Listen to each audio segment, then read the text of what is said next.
بسم اللہ الرحمن الرحیم۔ عزیز طلبہ، اسپرٹ آف اسلام چینل میں ایک بار پھر خوش آمدید۔ آج کی اس کلاس میں جماعت نحم کی اردو لازمی کتاب کے لیکچرز کے سلسلے میں آج ہم سبق نمبر 14 غالب کے خطوط کے مصنف کا تعارف، سبق کا خلاصہ، سبق کا مرکزی خیال، سبق کے مشقی سوالات، نثر پاروں کی تشریح اور اقتباسات کی تشریح کو سمجھیں گے۔ اس سے پہلے کہ سبق کا آغاز کریں، اگر آپ نے اب تک ہمارا channel spirit of Islam subscribe نہیں کیا تو چینل کو سبسکرائب کر لیجئے اور بیل آئیکن کو بھی دبا لیجئے تاکہ آپ کو آنے والے اس طرح کے مزید لیکچرز بھی ملتے رہیں۔ سب سے پہلے چلتے ہیں مصنف کے تعارف کی طرف۔ سبق مرزا غالب کے خطوط کے مصنف کا نام مرزا اسد اللہ بیگ خان تھا۔ پہلے اسد پھر غالب آپ کا تخلص تھا۔ نجم الدولہ، دبیر الملک اور نظام جنگ آپ کے خطابات تھے۔ آپ 5 برس کے تھے تو آپ کے والد کا انتقال ہو گیا، پھر آپ کی پرورش چچا نصر اللہ بیگ نے کی۔ 9 برس کی عمر میں چچا کا سایہ سر سے اٹھ گیا اور آپ ننیال چلے آئے۔ 13 برس کی عمر میں آپ کی شادی ہوئی اور آپ دلی چلے آئے۔ آپ کی مشہور تصانیف میں اردو معلیٰ، لطائف غیبی، عود ہندی، پنج آہنگ شامل ہیں۔ عزیز طلبہ، اس کے بعد چلتے ہیں سبق کے خلاصے کی طرف۔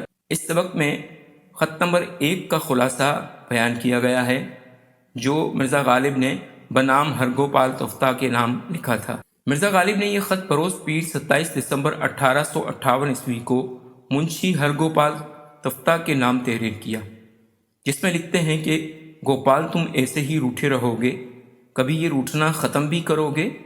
اب مان بھی جاؤ۔ اگر مان نہیں جاتے تو مان نہیں جانے کی کوئی ایک وجہ تو لکھو۔ میں اس تنہائی میں صرف خطوط کے بھروسے پر جی رہا ہوں۔ اب جس کا خط آتا ہے میں سمجھ لیتا ہوں کہ وہ شخص بذات خود تشریف لایا ہے۔ تمہارا خط آیا، اس کا مطلب یہ ہوا کہ تم بذات خود تشریف لے آئے۔ یہ خط مرزا غالب نے ہرگوپال تفتہ کے نام تحریر کیا۔ اس میں خط نہ لکھنے کا شکوہ بڑے خوبصورت انداز میں کر رہے ہیں۔ خط کو آدھی ملاقات کہا جاتا ہے۔ اتنے دن ہو گئے، تقریباً 11-12 دن ان کا کوئی خط نہیں آیا۔ یہ بھی شکر ادا کر رہے ہیں کہ دوسرے اصحاب کے خط روزانہ آ رہے ہیں، بلکہ صبح و شام آ رہے ہیں۔ اکثر ڈاک کا ملازم ڈاکیا 2-4 خط صبح کو بھی لاتا ہے اور 2-4 خط شام کو بھی۔ اس طرح میرا بھی دل لگا رہتا ہے، میں بھی مصروف رہتا ہوں، ان کو پڑھتا ہوں، پھر ان کے جوابات لکھنے بیٹھ جاتا ہوں۔ خط نہیں آتے، صبح بھی نہیں آتے، اس کا مطلب یہ ہوا کہ تم سے ملاقات نہیں ہوئی۔ خط لکھو صاحب کہ تم سے ملاقات بھی ہو جائے، یعنی ان کے حالات بھی معلوم ہو جائے۔ آدھے آنے کی فکر نہ کرو۔ اس زمانے میں روپیہ کی کرنسی آنے میں چلتی تھی۔ 1 روپیہ میں 16 پیسے ہوتے تھے اور 1 آنے میں 4 پیسے ہوتے، جبکہ 4 پیسوں کی 1 چونی ہوتی اور 2 چونی کی 1 اٹھنی ہوتی اور 2 اٹھنی کا 1 روپیہ ہوتا تھا، جبکہ آج 1 روپیہ میں 100 پیسے ہوتے ہیں۔ مرزا غالب گوپال تفتہ کو کنجوسی کا طعنہ دے رہے ہیں کہ آدھے آنے یعنی 2 پیسوں کے لیے کنجوسی نہ کرو۔ اگر پیسے نہیں ہیں یا پیسوں کی کمی ہے تو خط کو بیرنگ بھیج دیا جاتا ہے۔ اس خط کو وصول کرنے والا ٹکٹ کے پیسے دیتا ہے اور وصول کر لیتا ہے۔ اکثر لوگ غریبی یا پیسے کی کمی کی وجہ سے خط نہیں بھیجا کرتے تھے کہ اپنے پیسوں کا ٹکٹ لگے گا تو محکمہ ڈاک کی جانب سے بیرنگ خط کی سہولت ہوتی ہے۔ اسی طرح سے مرزا غالب کے سبق میں دوسرے خط کی طرف چلتے ہیں۔ دوسرا خط مرزا غالب نے بنام میر مہدی مجروح کے لکھا۔ اس کا خلاصہ کچھ اس طرح سے ہے۔ مرزا غالب کا دوسرا خط میر مہدی مجروح کے نام ہے، جو ان کے قریبی دوست تھے۔ یہ خط فروری 1860 عیسوی کو لکھا گیا۔ غالب خوبصورت انداز میں میر مہدی مجروح سے مل رہے ہیں جیسے وہ سامنے کھڑے ہیں۔ غالب خط کو ملاقات کہتے ہیں۔ غالب خط کو ملاقات کہتے تھے۔ خط آیا گویا تم خود آ گئے۔ آ جاؤ بھائی میر، تمہاری طبیعت تو ٹھیک ہے؟ تمہارا حال احوال کیسا ہے؟ آؤ یہاں بیٹھو۔ یہ جگہ رامپور کے نام سے مشہور ہے۔ رامپور کیسا شہر ہے؟ یہاں ہر طرف سرور ہی سرور ہے۔ جو مزہ یہاں ہے، اس سرزمین میں ہے، وہ دوسری جگہ کہاں ہے؟ یہاں کا پانی میٹھا اور شفاف ہے، صحت افزا اور فرحت بخش ہے۔ اس علاقے میں قریب ہی وہ دریا بہہ رہا ہے، اس دریا کا نام کوسی ہے، اس میں کوئی شک نہیں ہے۔ مزید تعریف کرتے ہوئے کہتے ہیں کہ آب حیات تو عمر میں اضافہ کرتا ہے، لیکن وہ بھی اتنا میٹھا نہیں ہوتا جتنا میٹھا اس دریا کا پانی ہے۔ مرزا غالب لکھتے ہیں، میر مہدی مجروح تمہارا خط ملا، کسی قسم کی فکر پریشانی فضول ہے، بیکار ہے، کیونکہ میں جہاں رہ رہا ہوں اس مکان کے برابر میں ڈاک خانہ ہے اور وہاں کا انچارج میرا دوست ہے، وہ میرا خط پہچان لیتا ہے، اس لیے پتہ لکھتے وقت نام لکھ دینے سے کام چل جائے گا۔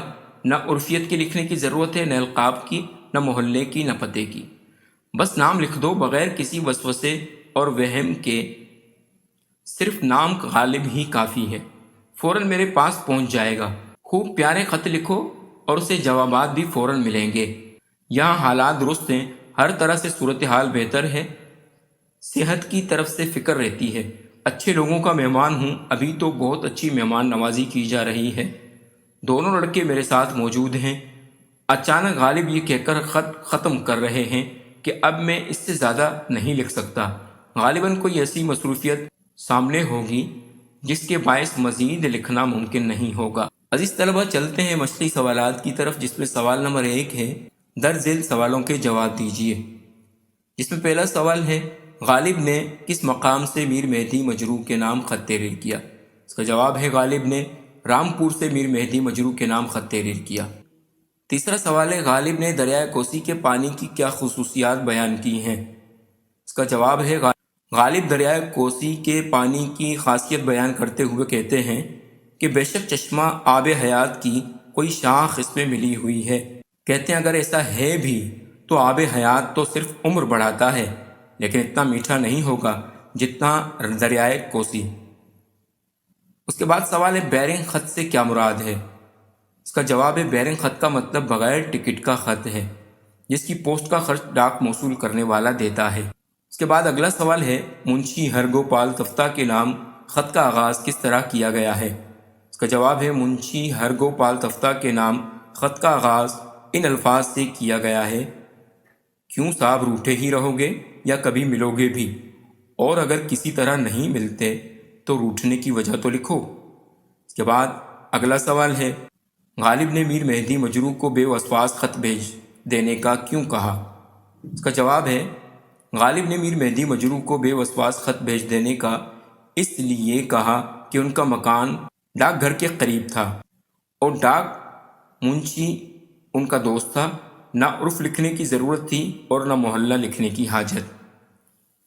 عزیز طلبہ، اس کے بعد چلتے ہیں سوال نمبر 2 کی طرف۔ سوال نمبر 2 ہے، درست جواب پر ٹک کا نشان لگائیے۔ MCQs ہے، یہ کثیر انتخابی سوالات ان کو کہا جاتا ہے۔ اس طرح سے یہ پہلا جملہ ہے، میرا مکان ڈاک گھر کے قریب اور ڈاک منشی میرا ڈیش ہے۔ اس میں آپشن نمبر 1 دوست، آپشن نمبر 2 بھائی، آپشن نمبر 3 چچا، آپشن نمبر 4 خالو۔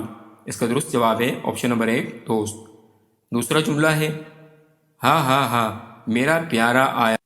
آپشن نمبر 1 میر مہدی، option number 2 Mir Taqi Mir, option number 3 میر درد، آپشن نمبر 4 میر حسن۔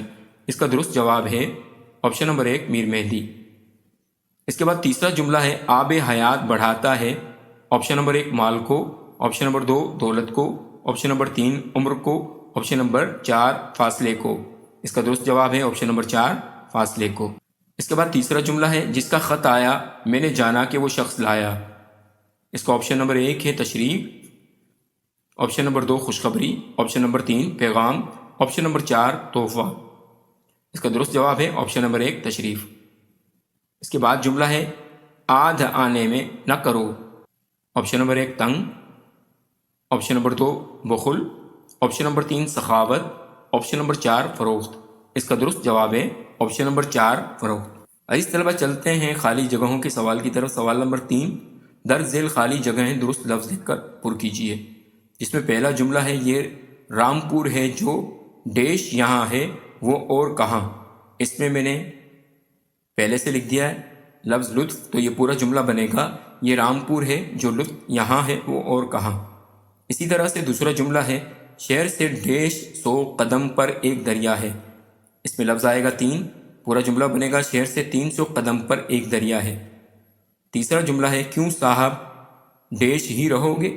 اس میں لفظ لکھ دیا گیا روٹھے، تو پورا جملہ بنے گا کیوں صاحب روٹھے ہی رہو گے. اسی طرح چوتھا جملہ ہے میں اس دیش میں صرف خطوں کے بھروسے سے جیتا ہوں. میں اس دیش میں صرف خطوں کے بھروسے جیتا ہوں. اس میں لفظ آئے گا تنہائی، تو یہ پورا جملہ بنے گا میں اس تنہائی میں صرف خطوں کے بھروسے جیتا ہوں. اگلا جملہ ہے چشمہ آب حیات کی کوئی ڈیش اس میں ملی ہے. لفظ سوت، تو پورا جملہ بنے گا چشمہ آب حیات کی کوئی سوت اس میں ملی ہے. اس کے بعد سوال نمبر 4 ہے درست بیان پر ٹک کا نشان لگائیے. یہ 4 جملے دیے گئے ہیں جس میں درست اور غلط جملوں کی نشاندہی کرنی ہے. میں نے پہلے سے نشان لگا دیے ہیں. اس طرح سے پہلا جملہ ہے جس کا خط آیا میں نے جانا کہ وہ تشریف لایا. یہ درست ہے، لہٰذا درست کا نشان لگا دیا گیا ہے. دوسرا جملہ ہے غالب کے خط رسمی انداز کے ہوتے ہیں. یہ غلط جملہ ہے، لہٰذا غلط کا نشان لگا دیا گیا ہے. تیسرا جملہ ہے غالب نے خط لکھنے کا نیا انداز ایجاد کیا. یہ درست ہے، لہٰذا اس پر بھی درست کا نشان لگا دیا گیا ہے. چوتھا جملہ ہے خطوط غالب سے اردو نثر کو بہت فائدہ ہوا. یہ بھی درست جملہ ہے، لہٰذا اس پر بھی درست کا نشان لگا دیا گیا ہے. عزیز طلبہ، اس کے بعد کچھ الفاظ دیے گئے ہیں جن کو جملے میں استعمال کرنا ہے. اس طرح سے یہ سوال ہے درج ذیل الفاظ کو اپنے جملوں میں استعمال کیجیے. کالم کی ایک سائڈ پر میں نے الفاظ لکھ دیے ہیں، دوسری طرف میں نے جملے اس کے بنا دیے ہیں. جس میں پہلا لفظ ہے ہرکارا. اس کا جملہ بنے گا سرکاری ہرکارا ہر گھر میں ٹیکس کا نوٹس بانٹ رہا تھا. اس کے بعد لفظ تردد. اس کا جملہ بنے گا اگر سوالوں کے جوابات معلوم ہوں تو بلا تردد کے کاپی پر لکھنا شروع کر دیں. تیسرا لفظ ہے ابس. اس کا جملہ بنے گا محمود کو سمجھانا ابس ہے، وہ کوئی بات نہیں مانے گا. چوتھا لفظ ہے اطراف و جوانب. اس کا جملہ ہے شہر کے اطراف و جوانب بڑی تیز بارش کا سلسلہ جاری ہے. اس کے بعد لفظ بخل. اس کا جملہ بنے گا کبھی کبھار بخل انسان کو رسوا کر دیتا ہے. عزیز طلبہ، امید ہے کہ آپ کو آج کا لیکچر پسند آیا ہوگا. ملتے ہیں اگلے لیکچر میں. اس کے ساتھ ہی میں آپ سے گزارش کروں گا کہ اگر آپ کو آج کا لیکچر پسند آیا ہو دوسروں کو بھی شیئر کیجیے اور چینل کو سبسکرائب کیجیے.